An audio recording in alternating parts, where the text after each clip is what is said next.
Assalamualaikum warahmatullahi wabarakatuh.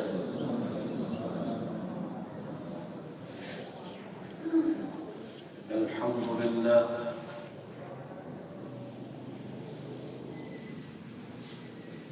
alhamdulillahi rabbil alamin.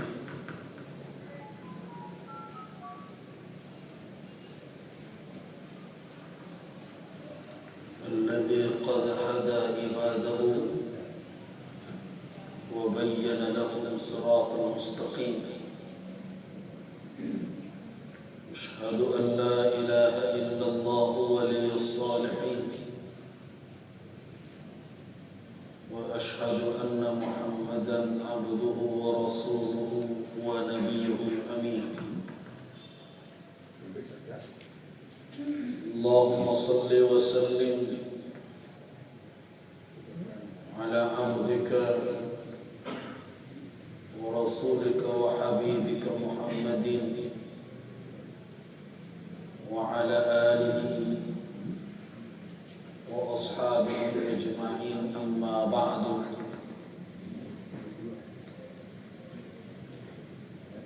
يا عباد الله،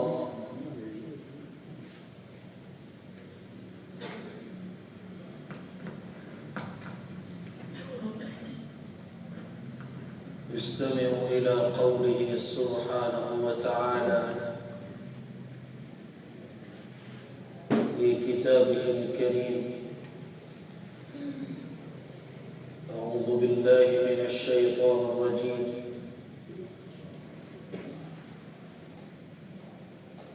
ولو شاء ربك لجعل الناس أمة واحدة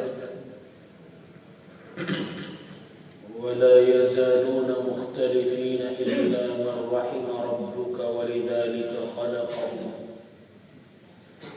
وتمت كلمة ربك لأملأن جهنم من الجنة والناس أجمعين. Jika Rabb menghendaki, tentu Ia jadikan manusia hanya satu umat saja, dan manusia itu akan terus berselisih pendapat, kecuali orang-orang yang diberikan rahmat oleh Rabb. Dan untuk itulah Allah menciptakan mereka. Telah sempurna dan tetap kalimat Rabb, sesungguhnya aku akan memenuhi neraka Jahannam dari golongan jin dan manusia keseluruhannya.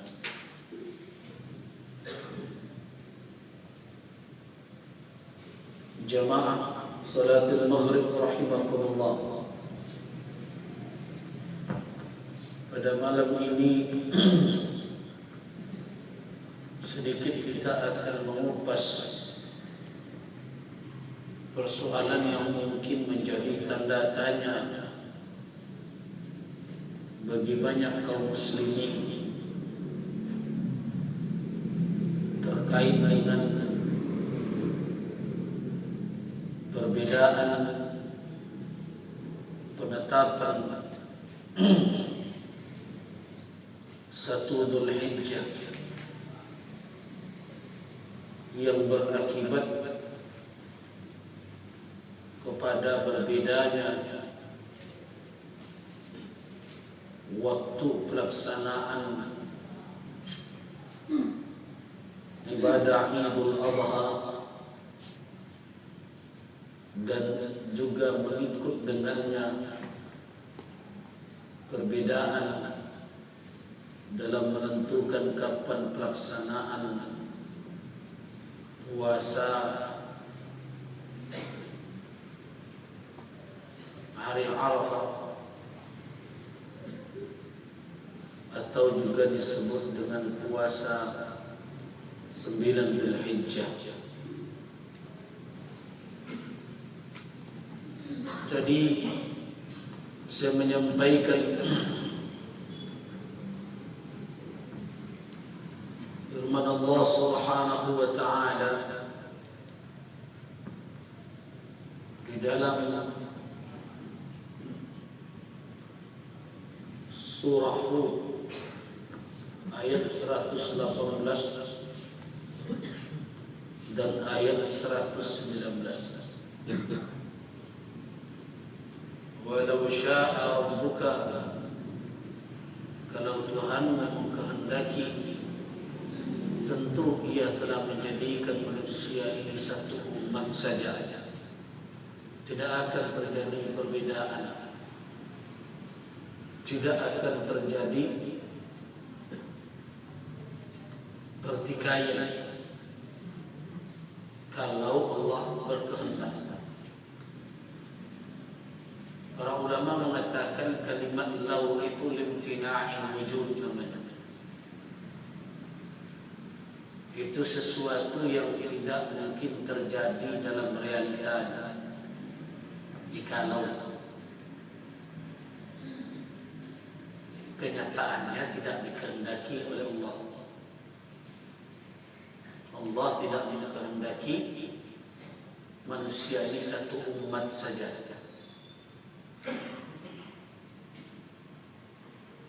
Berarti karena Allah tidak mengkehendaki manusia ini satu umat, maka wala yazaluna mukhtalifin, mereka akan senantiasa berbeda, illa kecuali man rahimah rabbuk, orang yang dirahmati oleh Tuhan. Walidzalika khalaqahum,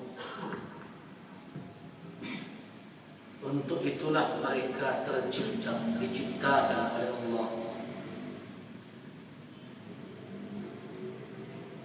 Akan ada yang memilih jalan kebenaran dan ada yang memilih jalan kesesatan. Kenapa itu dibiarkan terjadi oleh Allah? Sebagai konsekuensi dari keputusan Allah Subhanahu wa ta'ala, la amla'anna jahannam, aku akan penuhi, sungguh akan aku penuhi neraka jahannam itu isinya dari jinnah, dari golongan jin dan manusia yang durhaka, keseluruhannya akan aku masukkan ke dalam itu. Kalau umat ini satu saja, neraka tidak dapat jatah. Kalau umat ini taat keseluruhan, maka tentu tidak akan ada penghuni neraka.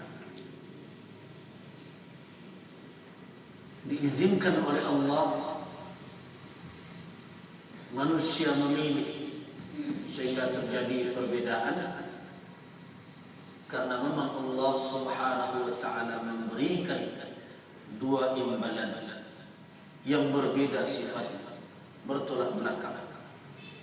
Ada imbalan thawab, pahala yang berujung nanti adanya surga sebagai jaza, balasan, dan ada itsm, dosa yang berujung nanti adalah neraka sebagai balasan. Dari ayat inilah makanya ulama mengatakan bahwa perbedaan pendapat itu waqi', adalah realita, dan itu tabiatul hayat, merupakan tabiat kehidupan. Karena itu kalau ada orang yang mencoba membayangkan dan berkeinginan manusia di muka bumi ini satu pendapat saja semuanya, itu berarti suatu khayal dan sangat sulit terjadi, boleh dikatakan mustahil kalau kita ukur dari kacamata manusia. Kalau Allah berkehendak tentu bisa, tapi Allah Subhanahu wa taala tidak menghendakinya. Karena itulah makanya kita katakan bahwa perbedaan pendapat adalah tabiatul hayat al-bashariyah, merupakan tabiat kehidupan manusia di muka bumi. Karena itu yang paling penting bagi kita umat Islam, bagaimana mengelola perbedaan yang terjadi. Jangan sampai menjadi bibit yang menimbulkan perpecahan, pertikaian. Sebagaimana yang sekarang sedang mengintai Aceh misalnya. Adanya suatu reaksi dari kalangan pesantren tradisional terhadap dakwah-dakwah yang mereka namakan dengan dakwah salafiyah, wahabiyah.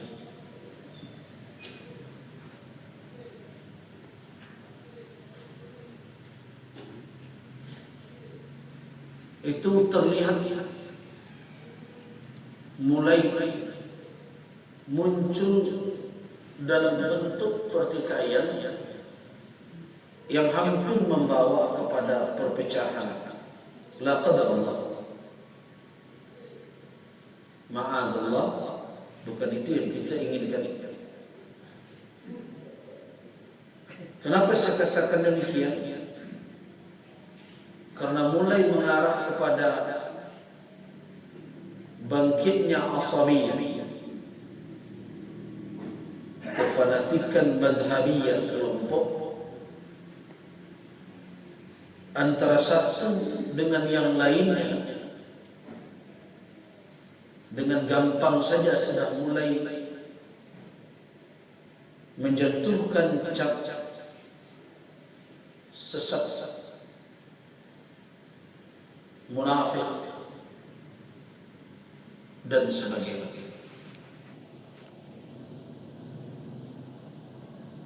Kita berharap di negeri kita jangan sampai hal yang seperti itu terjadi. Peristiwa itu terlihat ketika munculnya rebutan kekuasaan di masjid, seperti perebutan pengelolaan ibadah di masjid saya Baitur Rahman Banda Aceh misalnya, dan juga akan adanya demonstrasi damai menuntut agar dihentikan dakwah yang disebut dengan dakwah salafiyah wahabiyah oleh kelompok tertentu itu.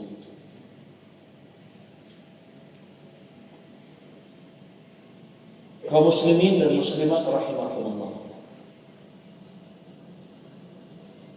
apabila ini terjadi dan terus bermuara, disambut oleh kebencian, kemudian adanya dorongan dari pihak luar yang menginginkan Aceh dan negeri-negeri yang menjadi kantong umat Islam bertikai,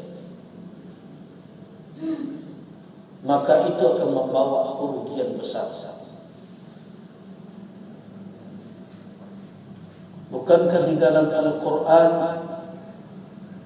Allah Subhanahu wa ta'ala telah meringatkan kita semua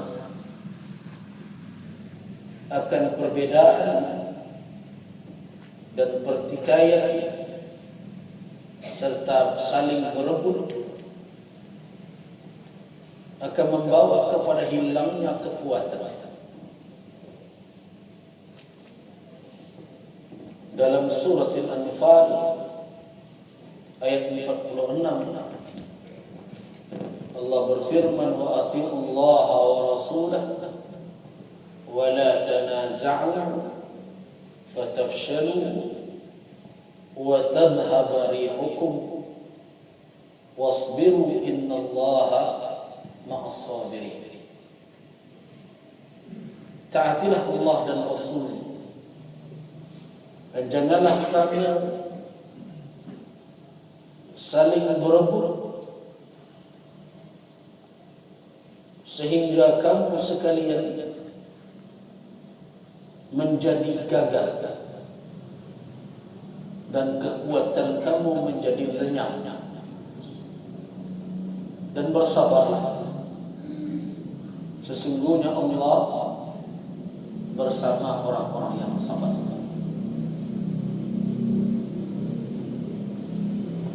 Nah, apa faktor utama yang terjadi, yang menyebabkan terjadinya persoalan ini? Yang pertama adalah ghulu, berlebih-lebihan di dalam beragama. Ghulu yang dimaksud tidak hanya khusus dalam satu persoalan, tapi dalam banyak hal. Bukan hanya perkara bid'ah membid'ahkan saja, tapi ghulu di dalam menetapkan hukum, hal-hal yang terkait masalah adab dimasukkan seperti dalam ibadah khusus. Hal-hal yang sebenarnya dalam masalah ikhtilaf ditempatkan seperti di dalam area ittifaq, sepakat. Hal-hal yang ditunjukkan oleh dalil-dalil yang zanni, yang multi interpretasi, diperlakukan seperti persoalan yang telah ditunjukkan oleh dalil qat'i. Kadang masalah-masalah furu' dipandang seperti persoalan usul.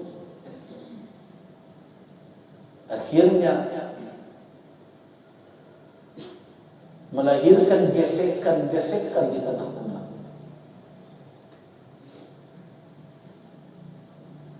Nah, inilah yang harus kita waspadai sekarang, karena sekarang banyak orang mengintai hal yang seperti ini muncul di tengah umat Islam, dan orang di luar tinggal menyiramkan minyak saja, menyala dia.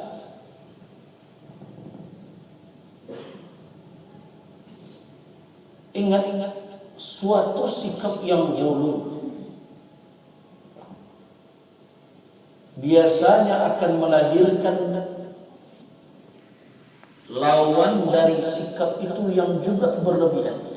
Kalau ada sikap benci terlalu berlebihan, akan ada pula orang yang cinta terlalu berlebihan. Itu.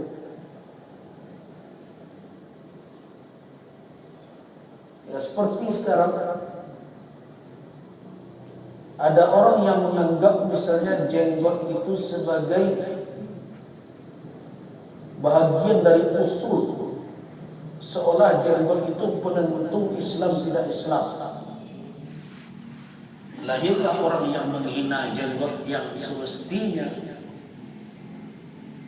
dia sudah menyadari, karena dia sudah belajar kemana-mana, tidak boleh berlaku seperti itu. Jadi ada orang yang berlebihan, seolah-olah jenggot itu bahagian dari usul syariah. Jadi kalau tidak berjanggut, bantu orang Islam. Nah, akan lahirlah orang-orang yang menentang jenggot tapi berlebihan pula. Itulah yang sekarang terjadi.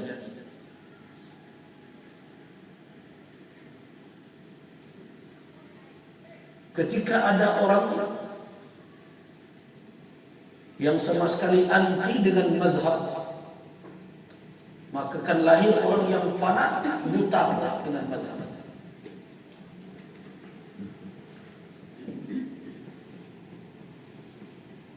Inilah yang terjadi di tengah umat hari ini. Masalah-masalah furu', amalan-amalan sunnah seperti dipandang suatu yang wajib.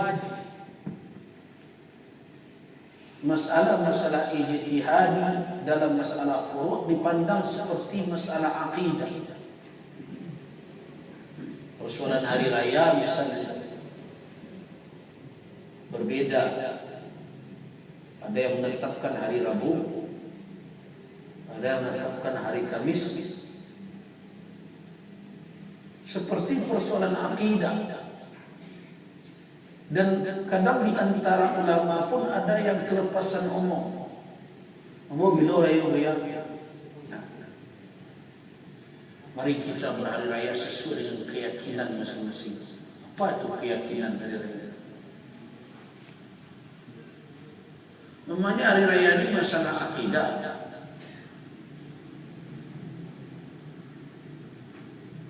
Ini bukan masalah i'tiqadi, bukan masalah akidah.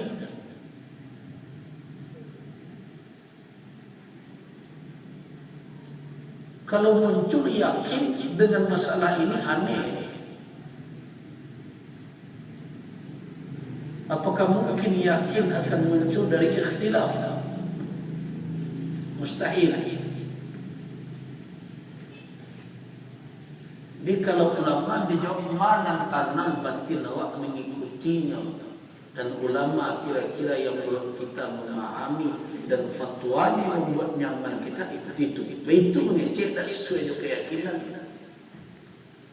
Memang masalah akidah, bukan ini masalah ibadah, masalah furu'. Yang penetapannya itu terjadi ikhtilaf dalam persoalan ijtihad. Tidak mungkin ikhtilaf akan jadi yakin. Kalau ada orang misalnya ketika di situ mengambil cerita dari orang, ada kejadian tadi di simpang Tugu Adipurata. Bah kecil dan siapa? Dia warna ragu tapi cerita siapa itu? Jangan surang. Kabarnya yuk, keduanya ada kemungkinan. Itu tiba dan ketiga, ambo yakin yuk. Dari mana yakin? Jadi kadang-kadang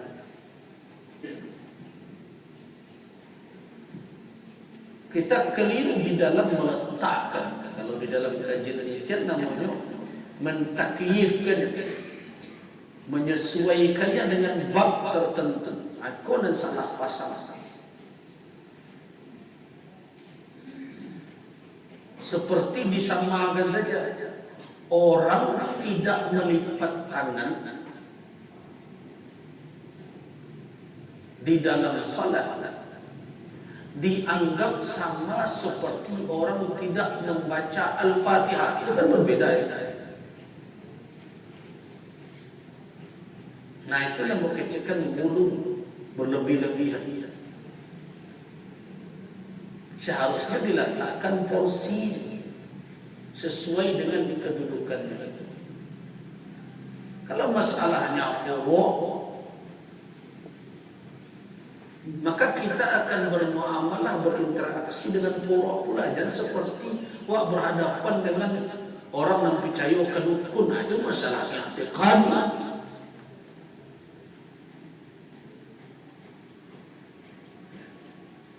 Nah, di sinilah saya melihat terjadi hulu berlebih-lebihan. Masalah adat di dalam berpakaian, di dalam berpenampilan, kita tempatkan seperti bahagian dari akidah Islamiyah. Walaupun tentu tidak boleh mengabaikan pula, tetapi menempatkan sesuatu pada porsinya, itulah cara yang patut untuk sekarang diapungkan di tengah umat ini.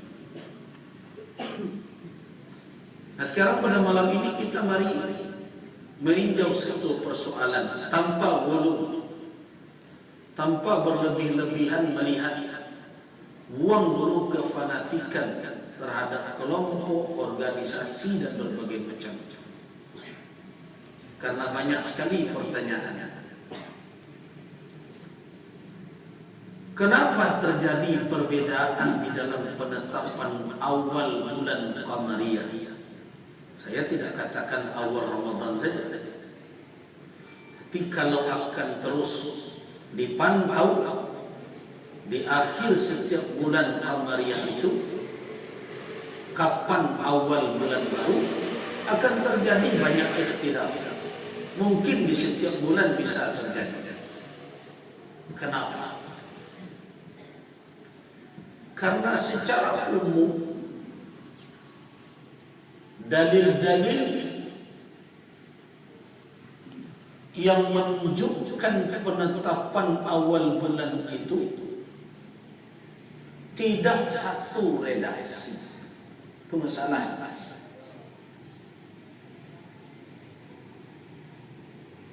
Tidak satu redaksi. Kesepakatan yang bisa lahir dari ulama yang tidak ada ikhtilaf padanya, bahwa umat Islam berpuasa, berhari raya, berhaji terkait dengan waktu atau hari itu merujuk kepada bulan Qamariyah. Itu tidak ada ikhtilaf. Karena tegas di dalam Al-Quran, yas'alunaka 'anil ahillah qul hiya mawaqitun lin-nas wal hajj. Itu tidak ada perbedaan pendapat.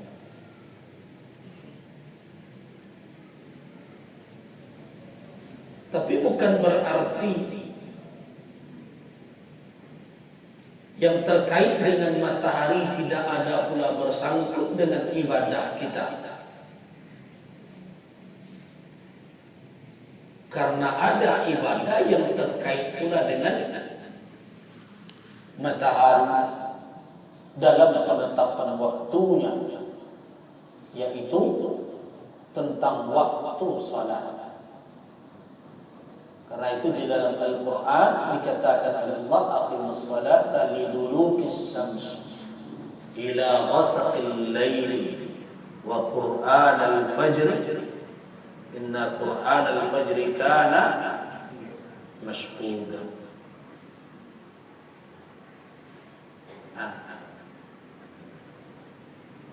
Berarti dua benda langit itu menjadi alamat, menjadi tanda yang dipergunakan untuk menentukan waktu pelaksanaan ibadah, baik matahari maupun bulan.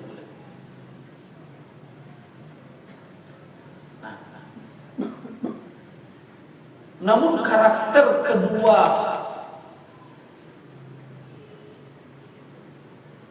sangkutan atau kaitan ibadah dalam sisi waktu itu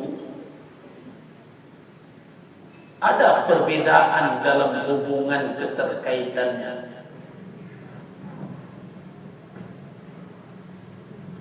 Matahari dijadikan ketentuan waktu berdasarkan kepada fenomenanya, tidak dikait dengan cara mengetahui terjadinya fenomena alam itu. Tidak dikait. Apa kata Allah? Salat zuhurlah karena tergelincirnya matahari. Tidak dikait, tidak disebut kaifiyat ma'rifatid dulu. Itu masalahnya. Tidak dikait dengan cara mengetahui bagaimana tergelincirnya itu. Tidak ada kaitan. Dalam Al-Quran dikatakan aqimus salat lidulukis syams. Tegakkanlah salat, maknanya salat zuhur karena matahari telah tergelincir. Apakah disebut di dalam Al-Quran bagaimana cara mengetahuinya? Tidak, sakata anhu, didiamkan.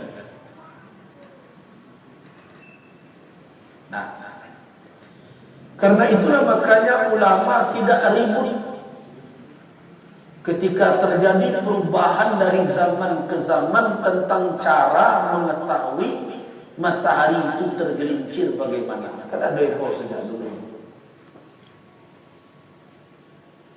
Ada dulu dan meninggadah kalau ini malah tergelincir. Carul. Ada dulu dan perhatian bayang-bayang. Ulah condongnya arah ke timur. Allah ke masuk. Ada penagaan benda dan berbagai macam sampai dengan melakukan perhitungan hisab. Tidak terjadi keributan yang sangat. Kenapa? Karena cara mengetahui matahari tergelincir itu indah ada nasnya dong. Dan disebut dengan nas apa?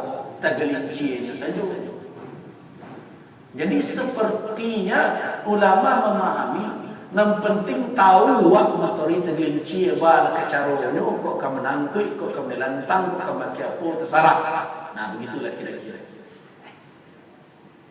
Begitulah karakter penentuan waktu salat yang terkait dengan fenomena matahari. Nah, karakter yang seperti itu tidak bertemu pada penetapan awal bulan. Nah, kok jadi masalah.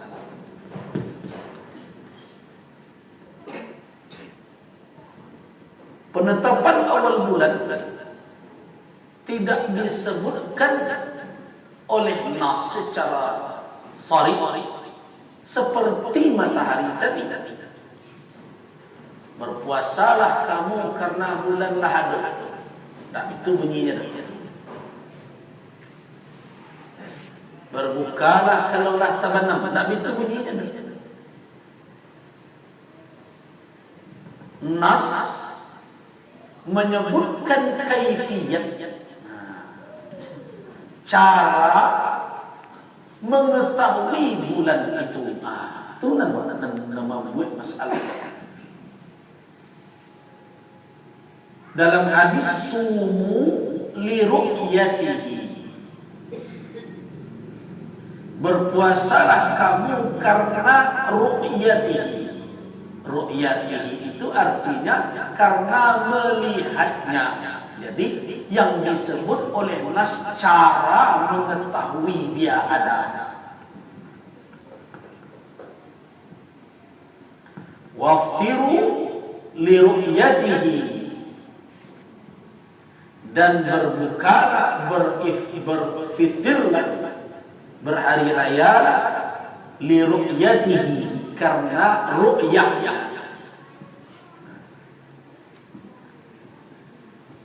Nah, kata ru'yah nanti menjadi perdebatan dalam makna.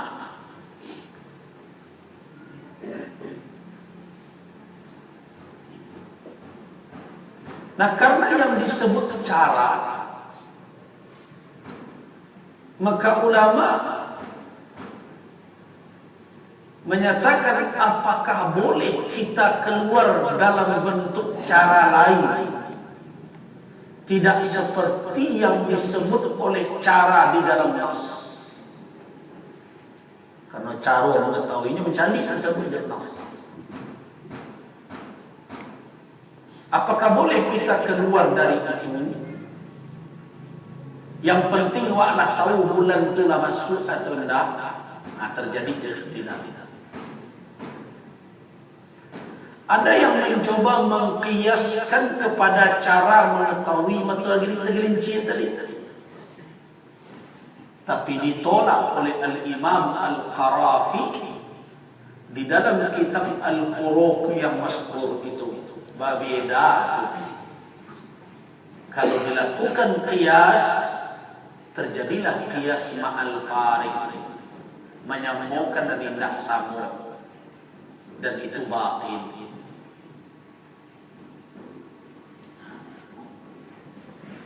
Jadi untuk mengetahui matahari tergelincir atau tidak disambung cara nas.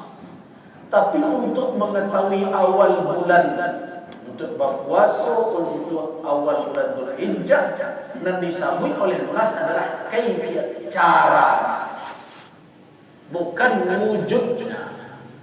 Nah, itulah yang jadi masalah. Nah, dalam melihat cara ini ada dua persoalan yang mesti kita ketahui. Yang pertama, apakah cara itu bahagian dari ibadah atau tidak? Karena beribadah mencari bulannya atau sebenarnya berpuasanya dan beribadah. Di sini terjadi lagi tidak. Sebagian ulama, dan itu yang dianut oleh kawan-kawan dari Nahdlatul Ulama, menganggap bahwa cara itu bahagian dari ibadah. Jadi meruqyah itu bagian dari ibadah. Jadi berpahala dan nyotu. Karena itu walaupun kabut serupai kau nak mungkin tampak dek teropong yang paling canggih, nyonya cali adu. Bapak itu karena bukan urusan tampak dan tidak nampak na masalah. Yang penting mencari kau ibadah. Kau di teropong urusan nampak urusan lain. Kenapa mereka lakukan itu? Karena mereka menganggap bahwa meruqyah itu bahagian dari ibadah.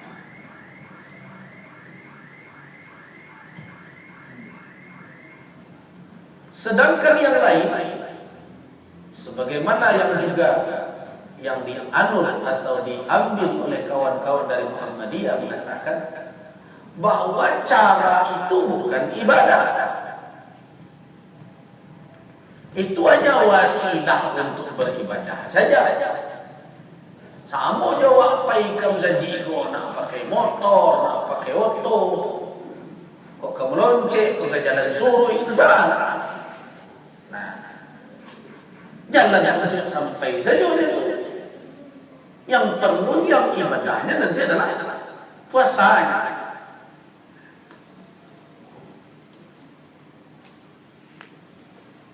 Nah, terus bagaimana menjawab? Kan Nabi mencari dulu. Yo ketika itu tidak ada mungkin cara lain. Bukankah Nabi mengatakan kita ini adalah umat yang ummi, la naktub wa la nahsub, tidak menulis dan tidak menghisab. La di situ kata ulama bukan la nahi tapi la nafi. Kalau larangan menulis, dilarang menulis, dalam dilarang menghisab, tak mungkin.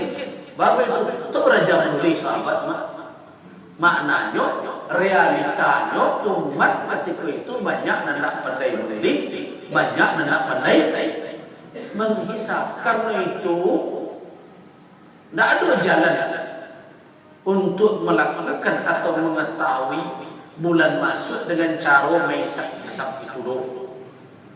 Nah, Nabi kan memudahkan ke umat.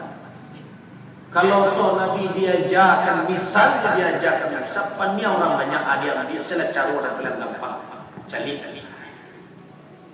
Nah, itu kondisi realita zaman itu.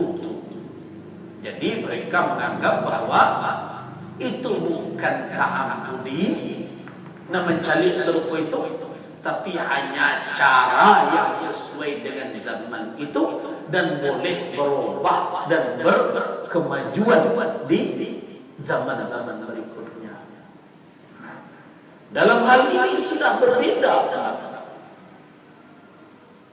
antara menganggap meruqyah yang cari itu ta'abbudi, ibadah, atau hanya sebagai jalan untuk beribadah.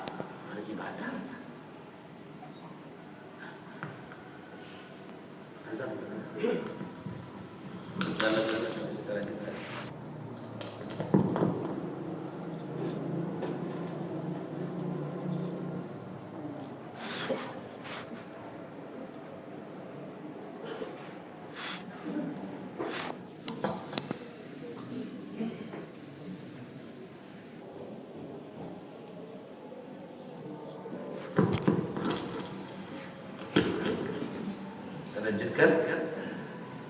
Jadi akar perbedaannya bukan hanya satu.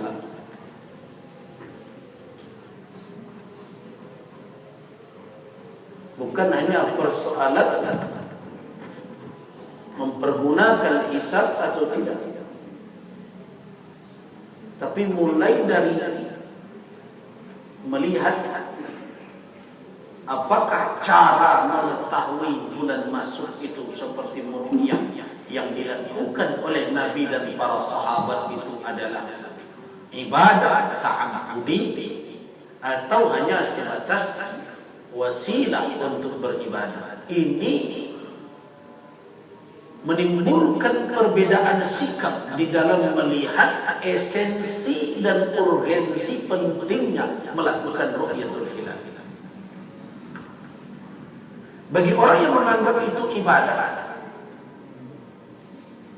mereka tidak hanya meruqyah itu untuk melihat apakah hilal bulan sabit di awal bulan itu terlihat atau tidak. Bukan itu hanya tujuannya, tapi mereka menganggap itu adalah bahagian dari mendapatkan pahala di sisi Allah Subhanahu wa taala, karena itu ibadah dan sebagai suatu amalan mengikuti cara yang dipraktekkan oleh Nabi sallallahu alaihi wasallam dan sahabat.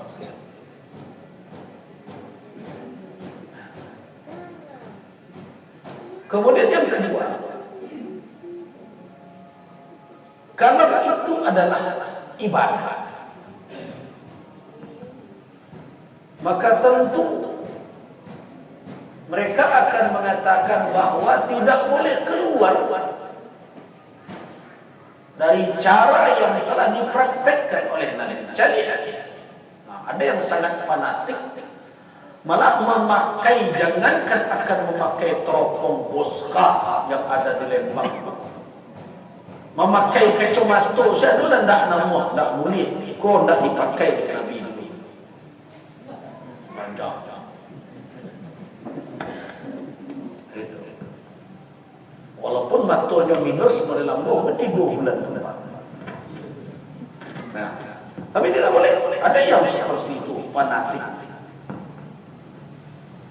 Tapi ada juga yang sudah mulai berkembang, dibolehkan mempergunakan alat bantu. Jadi keceknya tidak berkemajuan dunia, dulu dan maju. Dia nak pakai mata telanjang saja. Yang buat gawangnya pakai kayu, arahnya dibuat. Di situ pakai mata telanjang.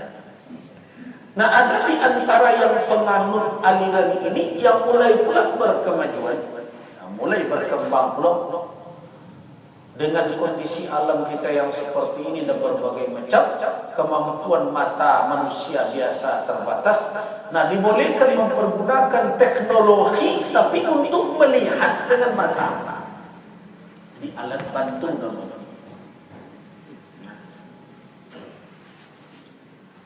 Nah, ini dua pula. Adonan membolehkan memakai alat bantu tapi masih pakai matoyo atau teropong berbagai macam. Pokoknya matoyo harus dipakai juga. Tapi ada juga yang mengatakan mato nak perlu cukup mato kamera saja.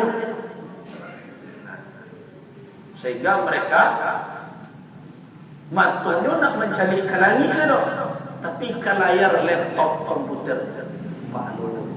Dia nak kata dia dengan ada tapi kena itu. Malu lah itu. Nak mencari dan mengamati apa?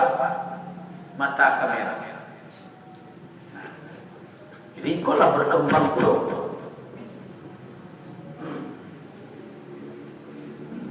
Nah, cuma persoalan yang muncul ketika mengandalkan hal yang seperti itu, memang yang pertama menimbulkan penungguan yang terkadang dibesar-besarkan itu berlebih-lebihan. Kenapa? Karena bisanya melihat yang seperti itu hanya dilakukan di akhir bulan.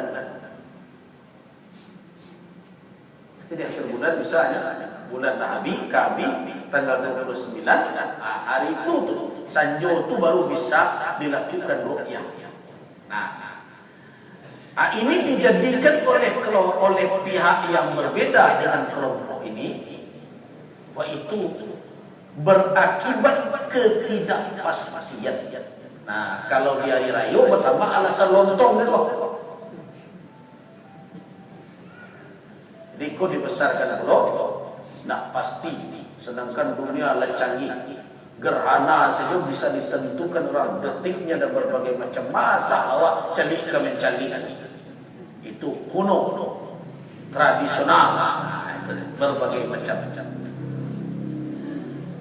Tapi sebenarnya apakah bermasalah sampai model itu? Mana? Di Nagaya, di pagadang-gadang. Kan sebenarnya lontong di hari raya itu kan tidak ada hubungan dengan.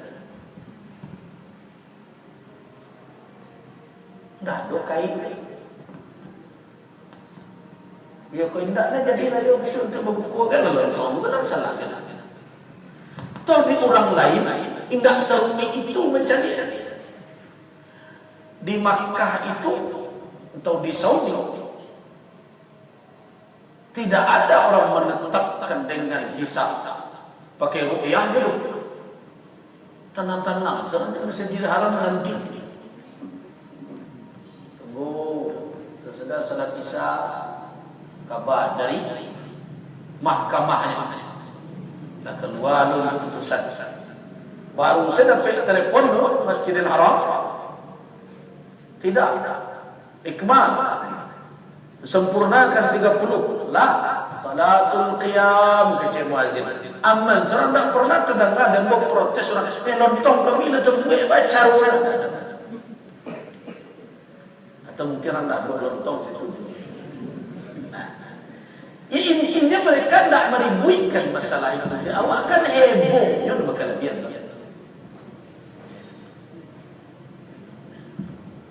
Tidak ada ribet. Orang menunggu juga. Terasa betul di awal-awal berkali-kali saya di sana menunggu.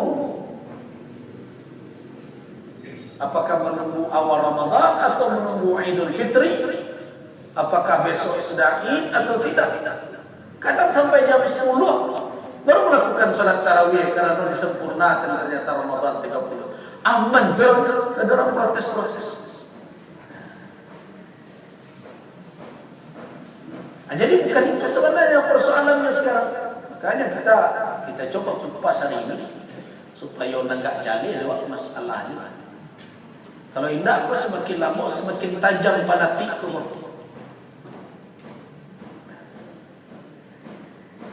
Jadi bukan itu persoalan sebenarnya, bukan masalah lontong dan berbagai macam. Tapi ada yang menganggap bahwa dengan melihat seperti itu kita tidak mempunyai kepastian. Nan anehnya awak nan heboh jarang memakai tanggal hijriah itu. Jarang. Pada cari suri awak di kantor-kantor lah. Masuk di ormas Islam sendiri. Lain tak tertulis di situ tarikh tanggal Qamariyah. Kadang kau ditanya awak kini tak lebih orang dan tahu bara Zulhijjah gitu. Tapi heboh awak ingin kepastian. Sedangkan orang di negara Arab model Saudi itu tarikh memakai bulan Hijriah tanggal pada memakai. Jadi awak kau sabananya batikainya tak parah, tapi soraknya lebih kecil. Orang di kampung Maula Jawi itu hebohnya ada kelebihan. Oh kok dikecilkan? Di awal ada kemajuan ilmu itu. Orang juga melakukan itu. Malah kalau dipikir-pikir asal dari ilmu falak dan wa'ambi dan dahulu dan terkenal adalah Nyek Jembe. itu juga diambil dari sana. Nah, jadi karena itu harus kita bisa melihat persoalan ini. Ini ikhtilaf yang berakar dari perbedaan cara pandang di dalam berijtihad. Nah, itulah dia. Nah, kalau kita lihat secara kajian ilmiah dengan kondisi alam bawah, maka berapa derajat bulan itu kalau lay tarang indah kabut indah awan taba bisa tercali dek matu telanjang mencapai 8 derajat baru bisa tercali 8 dan mengecen 6 itu baru tampak.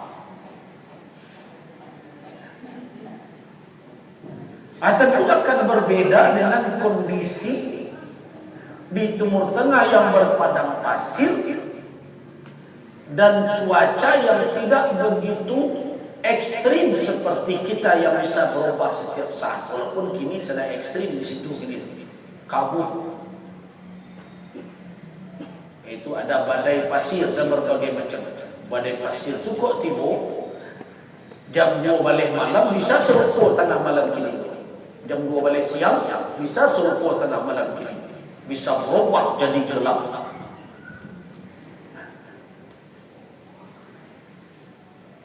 Jadi kalau kita lihat kondisi alam kita, maka posisi hilal akan berada pada posisi 8 derajat lebih kurang. Disitulah baru bisa tampak. Itu realitanya. Nah, karena itulah muncul pendapat ulama yang juga telah muncul dahulu di masa-masa imam yang lalu. Tapi tentu akarnya tidak sampai ke imam madhab. Tapi di era-era mutaakhirin, bahwa dipergunakanlah perhitungan ilmu falak untuk menentukan awal bulan Qamariyah itu. Ketika dimunculkan perhitungan ilmu falak ini, ulama berbeda di dalam melihat kebolehannya. Bagi orang yang menerimanya, menganggap bahwa ilmu falak telah ada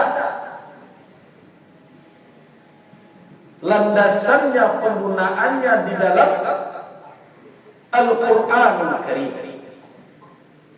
Kenapa? Karena peredaran benda-benda langit itu telah ada ketentuannya dan bisa dihisab, baik matahari maupun bulan, sebagaimana dalam surat Ar-Rahman, Asy-Syamsu wal Qamaru bihusban. Bihusban dengan perhitungannya, pergerakannya itu. Nah, ilmu pengetahuan membuktikan bahwa peredarannya itu bisa diukur, bisa dihisab, dan itu dibuktikan dengan tidak melesetnya misalnya penentuan kapan gerhana bulan dan gerhana matahari. Nah, berarti secara angka-angka, perhitungan tentang peredaran, tentang fenomena benda langit itu bisa dikatakan pasti. Secara ilmiah pasti. Tetapi ketika yang pasti itu dibawa sebagai rujukan di dalam beribadah, dia tidak menjadi pasti. Kenapa? Dalilnya tidak pasti, itu masalahnya. jadi problem. Jadi pasti secara ilmiah, tapi iko boleh iko dijadikan landasan di sini tidak pasti. Jadi kalau orang mengecekkan ilmu hisab itu pasti angkuan. Tapi ketika dipakai untuk penetapan awal bulan, apakah dia pasti? Tidak, dia tidak qat'i. Sama jawab, belum tentu setiunan secara ilmiah pasti benar itu bisa dipakai. Mau tanya apa dan bagaimana? Kalau awak mencuci tangan memakai air, kemudian awak mencuci tangan pakai antiseptik. Nah, basuh tangan ini gaya bakta. Sudah itu di bawah lo ada cairan pembunuh kuman, basuh tangan. Kemudian awak cucun tangan awak ke bawah mikroskop. Mana lebih bersih, dibasuh jo air atau dibasuh jo antiseptik tadi? Bersih jo antiseptik tadi. Hilang kuman saudara. Apakah dengan kepastian fakta ilmiah awak akan memfatwakan? Bila demikian, maka diperintahkan pengurus masjid muslimin besok mengganti air dengan antiseptik seluruhnya. Main lap-lap seluruhnya. Tidak bisa. Nah, mempergunakan temuan ilmiah untuk beribadah membutuhkan apa? Membutuhkan dalil. Nah, itu masalah. Membutuhkan dalil. Sebab kita beribadah bukan dengan fakta ilmiah, kita beribadah berdasarkan dalil. Nah, sekarang apakah dalil tadi menampung fakta ilmiah dan ditemukan dan ilmu falak oleh ilmu hisab? Di sinilah tidak sependapat. Kama akan dimasukkan. Nah, sebagian ulama mengatakan panama kuangnya tu. Maka hadis Ibnu Umar. Hadis Ibnu Umar itu datang dalam berbagai redaksi. Minimal ada 3 redaksi. Yang pertama adalah sumu li ru'yati waftiru li ru'yati. Sampai di sini saja.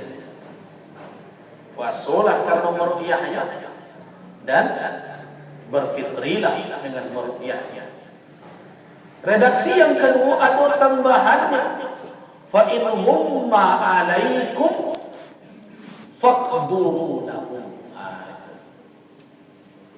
Apabila humma, kata humam artinya adalah apabila ada hala bainakum wa bainal hilal, ada yang menghalangi antara kamu dengan hilal dan muncul bulan awal dan muncul itu tidak tampak dan kau ada.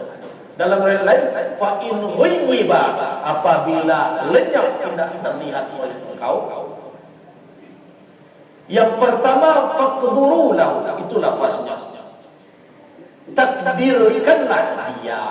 Nah, kata takdirkan itulah qadar, itu kan perkirakan. Nah, itu. Oh, berarti ada tu dalam hadis untuk penentuan hisab, yaitu faqduru lahu. Mengqadarkan itu artinya memperkirakan dengan ilmu. Kemudian yang kedua, lafaznya tidak itu dong. Fa in humma alaikum fakmilu sya'ban 30 yawman. Dan lafaz itu lebih banyak. Itu yang masalah. Apabila terjadi humma, terjadi kekaburan, ada yang menghalangi antara pandangan awak dengan hilal, dengan bulan yang baru muncul itu, maka sempurnakanlah Sya'ban 32. Jadi 2 lafaz dari seorang rawi. Sama-sama dari Ibnu Umar radhiyallahu anhu. Nah, karena itu terjadi dua kelompok orang-orang. Kalau tak calin denyo, tak tampak, adonan berpegang kepada hisab dengan alasan faqduru lahu, perkirakan. Adonan berpegang kepada sampurna salah 30 berdasarkan hadis faqbil Sya'ban salasina yauman. Sempurnakan Sya'ban 30 hari. Nah, terjadi dua pandangan. Nah, kemudian ada yang mengatakan, pernah saya mendengar langsung orang yang berhujjah bahwa ru'yah yang dimaksud itu adalah ru'yah ilmiah. Ada juga sumu li ru'yatihi.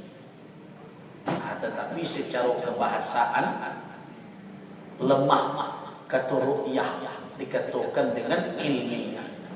Karena kalau orang disuruh mencari, memandang, menurut ilmu biasanya bukan ru'yah bahasa, tapi ra'yu. Ada ma ru'yatuka, tidak, tapi ma ra'yuka, itu yang populer. Kemudian ada juga yang mengatakan, ada ayat di dalam surah Al-Baqarah, faman syahida minkum. Kata syahidah itu kan bersaksi keceknya. Jadi kalau seorang ilmuwan bersaksi, yakin aku bersaksi bahwa Ramadan sudah masuk, bisa diterima tuh. Tetapi penafsiran seperti itu jauh dari penafsiran ulama-ulama terdahulu, karena makna syahidah ditafsirkan di dalam Al-Quran bermakna muqim. Aman hadar, siapa yang bermukim, siapa yang hadir, lain tak dalam musafir. Ketika Ramadan masuk, nyoba puasa. Sebab kenapa? Ayat berikutnya, wa man kana minkum maridan aw ala safarin. Nah, dengan demikian, maka kalau kita melihat kepada kajian khusus nas, saya lebih cenderung mengatakan bahwa melihat atau ru'yah dengan mempergunakan berbagai peralatan modern, teropong dan berbagai macam yang tercanggih, masuk dalam makna ru'yah di dalam hadis. Masuk. Karena yang dilihat oleh teropong itu, melalui teropong itu memang hilal yang sebenarnya. Jadi bukan mata saja, tetapi pekerjaan melihatnya telah dilakukan walaupun mempergunakan alat. Dan itulah asal makna terkuat dari nas. Itu makna yang kuat. Jadi kalau ditanya, karena itu meninggalkan ru'yah secara total bermasalah dengan nas hadis. Jadi meninggalkan secara total bermasalah dengan nas hadis. Berpindah saja kepada hisab secara total bermasalah dalam nusus dari kajian teks tadi. Tetapi menolak secara total pandangan hisab dengan kemajuan ilmu dan teknologi juga bukan sifat dari syariat Islam. Ini meninggalkan ru'yah secara total, mengabaikan banyak nas, itu tidak mungkin melakukan. Menolak hisab secara total dengan kemajuan teknologi dan ilmu pengetahuan, itu juga tidak menjadi karakter dari syariat kita, karena Islam adalah agama yang terbuka dengan ilmu pengetahuan. Nah, artinya apa? Ru'yah tidak ditinggalkan, hisab tidak dicampakkan, baca ru'yah. Nah, Bagaimana memformulasikan itu? Ibarat membuat ube, bamaramu nyokwa. Sebelum saya mengemukakan pendapat saya, yang pertama dahulu ingin meramunya adalah campakkan dahulu ego kelompok. Itu dulu. Tapi kalau masih kali hidup kami, itu rumit pertama. Kami orang NU, kami orang Muhammadiyah, kami orang Perti. Kalau lagu kami tidak perlu duduk sebenarnya. Jalan-jalan kami itu surat-surat. Tapi kalau laiba kita, laiba awak, itu mungkin pertama. Kita, umat. Jadi sebelum itu dibicarakan kemarin di majelis ulama saya katakan masih kami ambon membatalkan sonapa mo kini agak evaluasi diri lo berbeda seruput pun tidak mau satu berusul baik itu patang draft fatwa itu telah dibawa ke Munas di Surabaya ambon nama suruh tulipe salali itu dan dikaji di kini nanti buat tim khusus sehingga itulah draft yang saya tolak dengan satu pertanyaan saja. Akhirnya kata Pak Yunari Ilyas waktu itu, berbahaya nih MUI pusat. Masa draft fatwa gagal dengan satu pertanyaan beliau Besezar. Jadi DPP tidak jadi. Sehingga fatwa hanya melahirkan dua saja fatwa. Dan itu Munas nampal yang miskin dalam melahirkan fatwa. Dua saja. Nah, tapi kemudian berpikir apakah salah tidak merasonkan. Kenapa? Karena saya melihat semangat mempertahankan pendapat karena alasan kelompok masih tinggi. Maka saya katakan tidak akan bertemu kecuali dahulu buat tim kecil yang larut di dalam kajian nusus dan ilmiah, dan itu yang melahirkan kajian yang mempunyai alasan yang kuat. Saya minta itu. Jadi rekomendasinya dibentuk tim khusus dan tidak hanya melibatkan orang pusat. Jadi sangko kami di daerah apa namanya itu, kami tidak bodoh benar loh. Jadi jangan dianggap orang tidak mengerti. Libatkan para ulama di daerah. Jadi patang disetujui. Baik. Sampai kini memang belum dibentuk, belum dari mau kabalai. Nah. Kemudian itu yang pertama. Jadi ego kelompok harus dikurangi.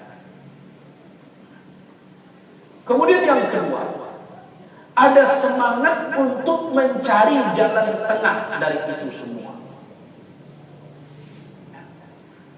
Salah satu bentuk contoh, dan tidak harus waktu, tidak harus, wah boleh saja melahirkan formula lain, tapi contohnya adalah seperti yang ditempuh oleh Al-Azhar. Al-Azhar sama pada prinsipnya, ru'yah adalah asal, tetap dipakai, tapi hisab tidak ditolak sama sekali. Bagaimana? Fatwa Al-Azhar, apabila telah dilakukan ru'yah, maka ada orang yang melihat, namun penglihatannya itu dibantah oleh ahli hisab dengan sepakat bahwa itu mustahil. Kan tak pakai kedua itu. Maka ru'yah itu ditolak karena diingkari oleh fakta ilmiah yang disepakati oleh ahli hisab. Contoh, ini tanggal 29. Misalnya, aduh lemah aku, saya melihat bulan. Tapi kecil ahli hisab sadunya bulan lu nado lihat ufuk nado minus sadunya 1 2 inyo saya mencari surat. Apa caranya? Nah, dipakai pandangan ahli hisab untuk menolak. Apa itu nak masuk akal? Mungkin tak bulan dan tempat cayo center terkilih tiba ke ruang atur. Nah, jadi dipergunakanlah pandangan hisab di dalam menerima dan menolak kesaksi. Nah, karena terpakai ini. Yang kedua, apabila terjadi ghamam atau awan kabut yang menghalangi, tapi sepakat ahlul hisab mengatakan bahwa sebenarnya kalau tidak ada ghamam, hilal itu sangat mungkin terlihat. Sepakat mereka. Maka dalam hal itu boleh dirujuk pada pihak ahlul hisab. Boleh. Tidak harus, tapi boleh. Setelah dilakukan usaha nak tampak, tapi kecil hisab kode kabui kode awan sebenarnya kalau tidak awan nampak. Nah, kalau sepakat ahlul hisab, maka diambil pendapatan. Nah, itu bentuk kompromi yang dilakukan.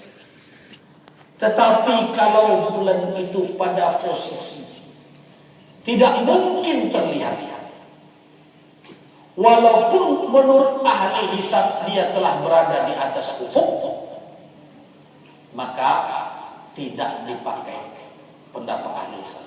Atau antara ahli hisab terjadi pula perbedaan yang tajam, maka juga tidak dipakai pendapat ahli hisab. Itu kompromi yang dilakukan di Al-Ghazali. Jadi ru'yah dipakai, hisab juga dipergunakan, berjalanlah seiring. Nah, dengan itu majelis ulama sebenarnya mencoba untuk mengambil langkah. Maka dilahirkanlah teori yang dikenal dengan namanya imkaniyatul ru'yah, kemungkinan terlihat. Tidak terjadi benar, tapi lain mungkin. Maka pakai mungkin saja. Karena ijtihad tidak perlu sampai ke tingkat pasti. Kalau zannur rajih, dugaan kuat sudah ada, tidak boleh dijadikan sebagai alasan. Itu.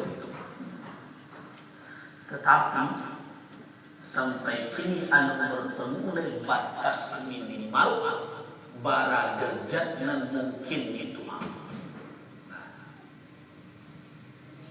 Bara derajat dan mungkin itu.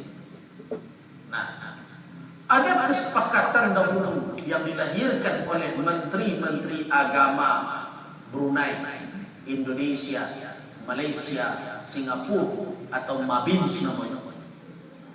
Menteri agama B-nya Brunei, Indonesia, M-nya Malaysia, S-nya Singapura, MABIM. Di dalam pertemuan mereka yang mengatakan bahwa ada ketinggian bulan 2 derajat, kemudian elongasinya kalau tidak salah adalah 4/3, kemudian umur bulan telah 8 jam. Dengan itu dianggap sudah imkan, itu sudah mungkin tampak. Itu ada kesepakatan itu. Cuma ketika kemarin kamu pertanyakan mana analisa atau kajian ilmiahnya 2 derajat itu mungkin, ada seorang lagi yang menunjukkan. Nah, kalau begitu berarti kajian ini juga mentah, harus diperdalam lagi. Nah, dengan tidak tercapainya kemarin itu kesepakatan, maka tidak ada sampai hari ini formulasi yang tepat untuk menyatukan perbedaan itu. Donadole di Indonesia belum ada. Kecuali kalau tim kecil yang kita minta untuk bekerja itu sudah mulai bergerak untuk merumuskan berbagai kajian, maka dianggap nanti imkan ru'yah. Kenapa? Karena hisab yang dilakukan oleh kalangan tarjih Muhammadiyah yang dikenal dengan hisab hakiki dengan kriteria wujudul hilal, 0 derajat itu juga telah dikritik. Kenapa? Sebab kalau masih memakai kemungkinan ru'yah, tidak meninggalkan ru'yah, nah ada perhitungan 0 derajat itu sama sekali mungkin di ru'yah, karena tidak memperhatikan sisi iklim, bias cahaya matahari dan berbagai macam. Nah, tetapi orang yang memakai ikan pun tidak bisa mengakui dua. Sampai hari ini alat tercanggih yang ada bisa mendeteksi dalam batasan 4. Dan itu tahbilu terjadi tidak tahu dua. Nah, dalam kondisi seperti itu, jamaah mesti harus kembali ke fikih ikhtilaf tadi. Ada oleh jalan lain. Kalau dituntut cie landaknya, aku untuk nang kini yang lebih mungkin. Itu malah terjadi begini, perbedaan. Nah, karena itu saya mengajak umat balik ke fikih ikhtilaf tadi. Biasanya tuh ikhtilaf itu asal jangan membawa kepada perpecahan. Nah, sekarang bagaimana sikap?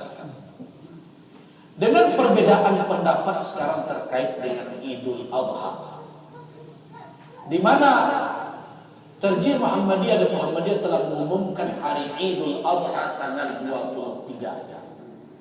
Sedangkan pemerintah setelah terjadi sidang isbat menetapkan tanggal 24. Fakta yang ada memang tidak mungkin hilal terlihat. Kalau diinci matojo atau dia teropong, secanggih apapun, tidak boleh tampak patang itu. Tidak mungkin sama sekali. Mungkin tampak dalam mimpi kok lain, tapi di dalam kenyataan tidak mungkin. Kenapa? Karena wilayah Indonesia sebagian ada bulan itu mengandung wujud masih di bawah ufuk. Tidak mungkin terlihat. Dia hanya berkisar antara di bawah 0 dan di atas 0 setengah derajat. Ada bisa mencari setengah derajat saja. Tidak. Jadi kalau kemarin mengandalkan ru'yah sama sekali tidak akan mungkin terlihat. Apalagi daerah yang masih di bawah 0. Lajali bulan betul tidak mungkin terjadi.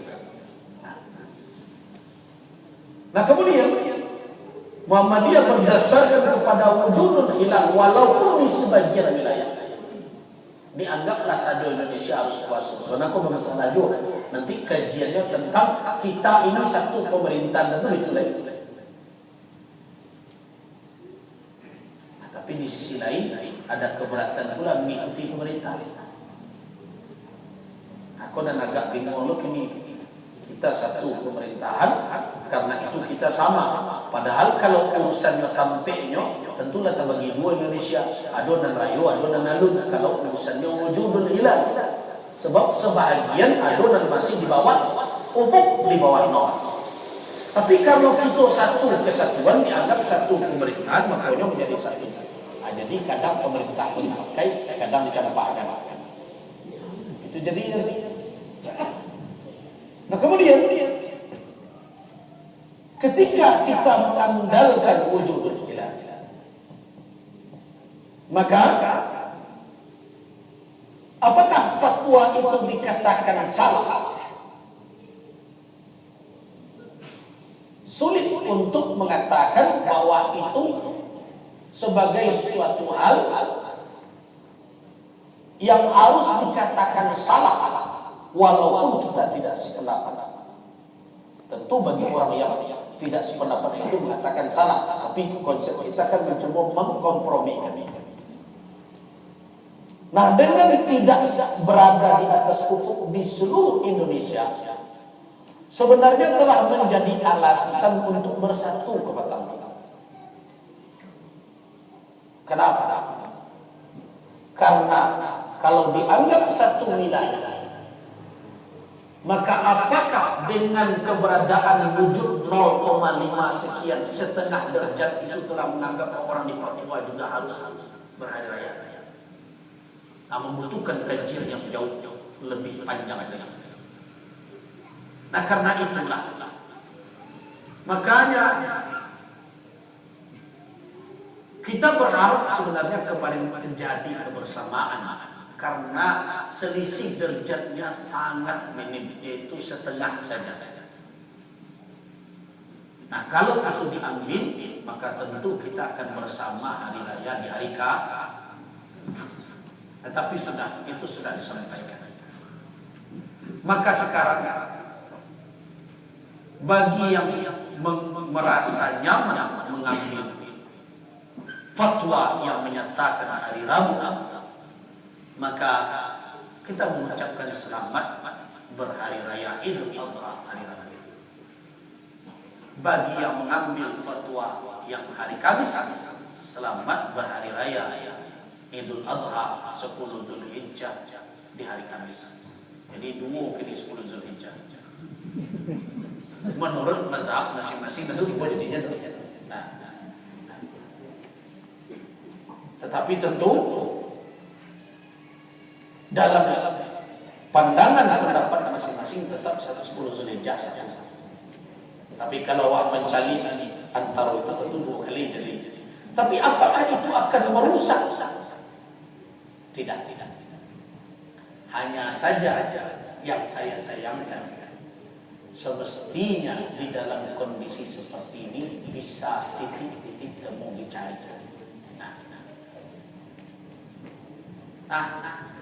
Kemudian muncul pula pengumuman dari Saudi Arabia yang menyatakan bahwa jadi nyo tidak sama dengan pemerintah awak. Baku itu karena orang Saudi tidak pernah memikirkan awak di luar ayo. Jadi nyo tidak sama jawab. Cuma penetapan nyo sama-sama hari Kamis. Kalau sama nyo jawab itu nyata nyo awak. Di luar ayo sedang sama selawat enggak. Nah, jadi penetapannya bersamaan karena Saudi menganut faham ru'yah, tidak mengambil hisab. Tapi jangan dikatakan orang tak pandai menghisab. Kalender Hijriah acuk diambil orang kalender Hijriah Ummul Qura. Ummul Qura itu di Makkah. Tapi Saudi dalam fatwa ulama mereka tidak memakai hisab, tetapi memakai ru'yah. Setelah mereka lakukan ru'yah pada hari Minggu sore, maka terbuktilah bahwa tidak terlihat bulan. Jadi terbukti tidak terlihat bulan. Karena itu mazhab yang mereka anut adalah ikmal, menyempurnakan Sya'ban menjadi 30. Walaupun sebenarnya wilayah Saudi, kalau dari kajian ilmu hisab seluruhnya telah berada di atas ufuk wujudul hilal. Kalau awak tak separuh lalu. Kalau Saudi tak sadar. Tapi mereka tidak mempergunakan hisab, tetapi mengambil ru'yah semata.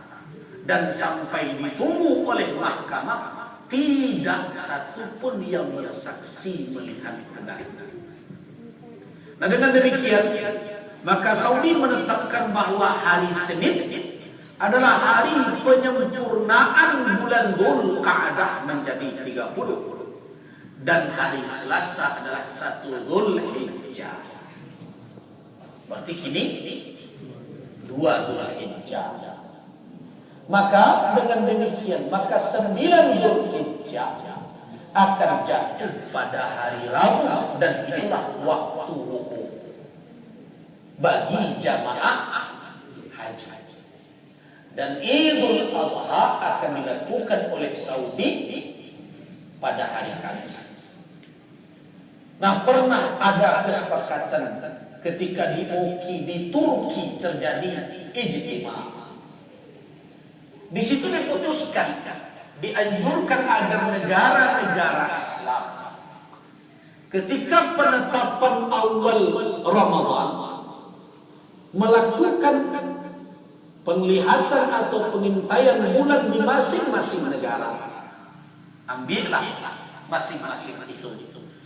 Tetapi ketika untuk melakukan Idul Adha, karena ada hubungannya, walaupun tidak pasti talazum, tapi ada hubungannya dengan wukuf di Arafah dan pelaksanaan ibadah haji, diharapkan berpedoman kepada ketentuan penetapan awal Dzulhijjah wukuf dan Idul Adha di Saudi Arabia. Aduh, sebenarnya dulu di Turki tahun 78 bulan sampai.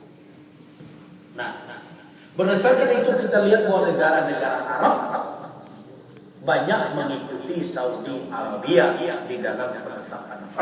Nah, sedangkan awalnya terjadi pertanyaan ini terakhir. Kalau di Saudi kurang wukuf hari Rabu, bila waktu puasa Arafah. Bagi orang yang puasa yang rayu hari Kamis, tentu amat kepala ini Rabu puasa Arafah. Tapi bagi orang yang berhari raya Rabu, agak timbul pertanyaan. Apakah ada hubungan antara wukuf di Arafah dengan puasa hari Arafah? Terjadi dua pandangan ulama. Yang pertama, ulama berpendapat bahwa puasa Arafah itu terkait dengan berkumpulnya dengan orang wukuf di Arafah. Di antara ulama yang berpendapat seperti itu, kontemporer saja saya sebut adalah Syekh Abdul Aziz bin Baz. Sedangkan ulama lain juga satu zaman dengan Syekh Abdul Aziz bin Baz, Syekh Ibnu Utsaimin, mengatakan bahwa puasa hari Arafah itu bukanlah sesuatu yang terkait secara lazim talazum dengan orang berwukuf di Arafah. Itu penamaan saja terhadap tanggal 9 Dzulhijjah. Nah, karena itu masing-masing negara sesuai dengan pendapat jumhur bahwa masing-masing daerah ada matlaq, terbit dan terbenam mataharinya berbeda, maka berarti ketika itu mereka punya waktu sendiri-sendiri. Jadi puasa hari Arafah, kata Syekh Ibnu Utsaimin, tunduk kepada tanggal 9 Dzulhijjah perhitungan daerah masing-masing. Mau sama atau tidak dengan hari orang berwukuf di Arafah, tak salah. Berarti tidak sepakai ulama mengkaitkan dengan hari wukuf di Arafah.